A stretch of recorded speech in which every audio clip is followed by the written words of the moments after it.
everyone, welcome. My name is Phoenix and this is the Consumer's Guide to Filmmaking. Upstream Color, 2013, Shane Carruth. This film explores how a plant-based parasite affects the lives of people. Specifically, it follows two people named Jeff and Chris. Both having ingested this parasite, it caused them to become susceptible to suggestion, and people use this to take advantage of them. Having come into each other's lives, the parasite and its effects are still present, and Jeff and Chris must find out who is causing this and how this is happening. Upon reflection and rewatching this film, I see more of what makes the film so fantastic. This is an incredibly subtle and unique science fiction experience. Shane Carruth is a polymath, a renaissance man when it comes to filmmaking. Much like Primer, Carruth did practically everything for this movie. He directed it, he wrote it, he starred in it, he edited it, he funded it himself, and he even composed the score. All of which he did fantastically. Carruth's direction, I feel, takes many cues from the likes of Malick, Lynch, Cameron, and he turns it into something his own. The visual style is very reminiscent of Terrence Malick. It has a ton of very odd camera angles, incredibly non-linear editing, but it still manages to maintain a very tight pace. The more abstract imagery in the film is surprisingly direct and clearly sets out many of the themes and ideas presented in this film.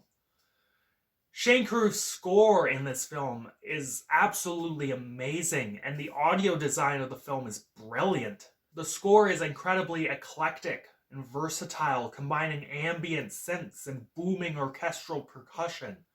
It creates this overwhelming yet oddly relaxing soundscape. The score itself is even incorporated into the plot, with the soundscapes being used to signal pivotal plot moments and world building. One of the more impressive elements about this film is the fact that Shane Carruth made this movie relatively cheaply. He made it for about $100,000, and he used his budget wisely. The sets were fairly simple, but they were used to the fullest extent. The buildings and the farms and the houses all looked really nice. The film was shot on cheap but high quality digital cameras. While the film does indeed look cheap, and it still bothers me a ton that it looks like a nice ad most of the time, the actual framing of the shots are beautiful, and it more than makes up for it. The writing is one of my favorite aspects of the film. Shane Carruth's writing is incredibly obtuse, to be fair, and he never holds your hand. He presents his ideas in incredibly strange ways. This film, though, is probably his easiest to understand, despite the fact that it took me a couple watches to get it. There is a strong through line with the main characters of this film. The characters are very organic and feel like normal people. On a surface level, it's a story about two people who fall in love due to their shared experience and trauma. Jeff and Chris both got the bug, and both their lives were ruined. There is an almost natural awkwardness between the two, and it is fascinating watching this relationship grow.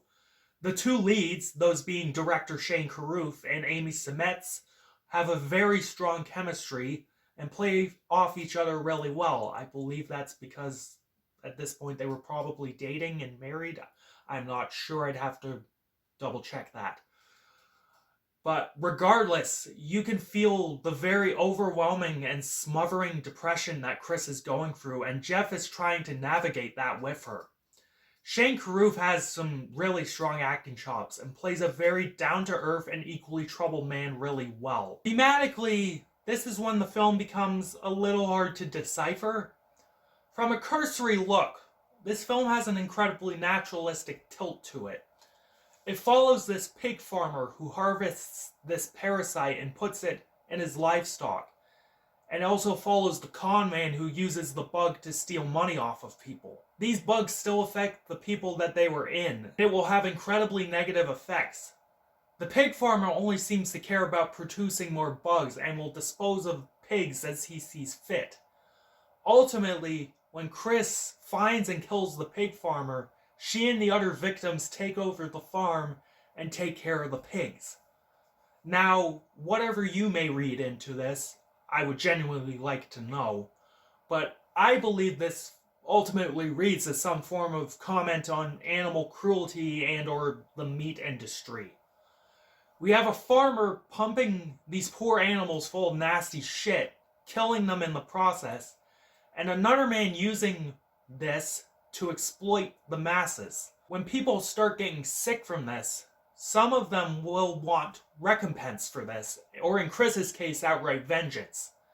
She sees the harm that these practices can do, and in the end, seeks to treat these creatures, the pigs, better and promote more ethical and humane ways of doing things. Ultimately, I think this movie is some form of animal rights thing, but I could be wrong. I would like to know what you think of this film.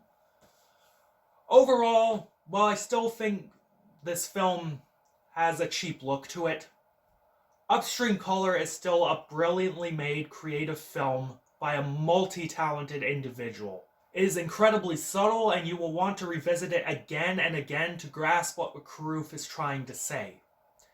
If you're a fan of sci-fi, especially on the stranger side, definitely give this film a go. Highly recommended. And I'm feeling a 9 to a 9.5 out of 10 on this one. Maybe it's just a 9.5 on like a super nice day.